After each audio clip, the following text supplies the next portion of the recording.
नमस्कार. माझ्या मोनाली बोथे या चॅनलमध्ये तुमच्या सगळ्यांचे परत एकदा स्वागत आहे. आज मी तुमच्यासाठी घेऊन आली आहे बेझिल डिकॉक्शन. बेझिल डिकॉक्शन म्हणजेच एक इम्युनिटी बूस्टर टी पण आपण याला म्हणू शकतो. आणि साध्या सोप्या सरळ भाषेत जर सांगायचं झालं तर तुळशीचा काढा आपण याला म्हणतो.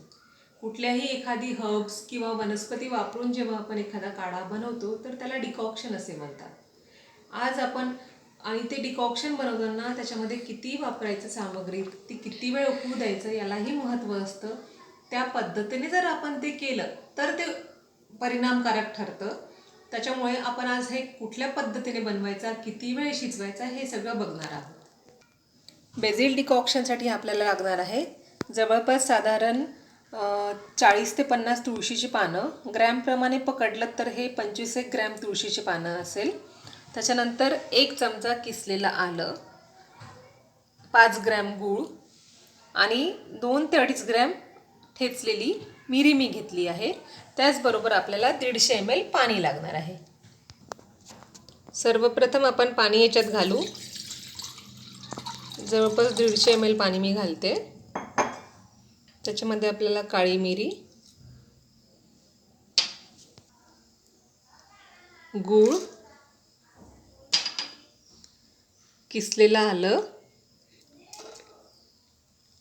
आणि तुळशीची पानं जी आहे ती अशी आपल्याला हाताने तोडून टाकायची आहे. सगळी पानं टाकायची आहे.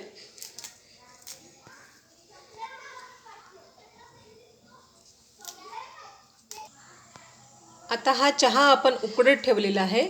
हा आपल्याला काढा जो आहे आपल्याला जवळपास 15-1 मिनटं उकळून घ्यायचा आहे. त्याच्यानंतर त्याचा तो काढा तयार होईल. आणि आता त्याच्याबद्दल मी थोडीशी तुम्हाला माहिती सांगते.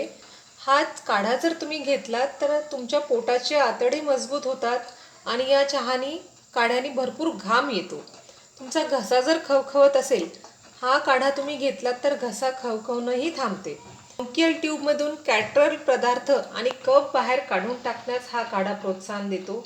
तसेच ब्रॉन्कायटिस, अस्थमा आणि इन्फ्लुएन्झामध्ये हा काढा खूप महत्त्वपूर्ण कामगिरी बजावतो. सर्दी आणि खोकल्यासाठी तर हा काढा खूपच उपयुक्त आहे. जेव्हा आपल्याला ताप येतो तेव्हा घाम जाणे खूप आवश्यक असते आणि हा काढा जर तुम्ही दिवसातनं 3दा घेतलात तर तुम्हाला घाम येऊन ताप कमी करण्याचं काम हा काढा करतो. याला आपण इम्युनिटी बूस्टर टी पण म्हटलं आहे. आणि तुम्हाला माहिती आहे की तुळशीमध्ये किती अँटीऑक्सिडंट्स असतात. पण फक्त तुळस घेतल्याने फायदा नाही होत. जेव्हा आपण तुळस आणि अद्रक यांचं एकत्रित सेवन करतो त्यावेळी ते जास्त परिणामकारक ठरतं. आणि तुळस आपलं शरीर डिटॉक्सिफाय करण्याचं काम करत असते. शरीरात जी युरिक ॲसिडची लेवल आहे ती कमी करण्याचं काम करते, जे की किडनी स्टोन होण्याचं एक महत्त्वाचं कारण आहे. असा आपला काढा मी 15 मिनटं उकळून घेतला आहे. आणि एक लक्षात ठेवायचं की काढा कधीही उकळताना तो मंद आचेवरच उकळायचा आहे. फुल स्पीडवर किंवा फुल गॅसवरती उकळायचा नाही. ठीक. आता हा काढा मी गाळून घेते.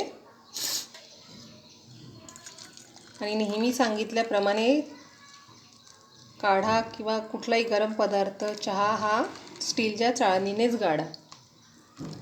आणि हा काढा आपला रेडी आहे. एका व्यक्तीला एका वेळेस हा काढा आपल्याला देता येतो, एवढा काढा हा आपला तयार होतो. तर आपला हा तुळशीचा काढा रेडी आहे. बेझिल डिकॉक्शन ज्याला आपण म्हणतो.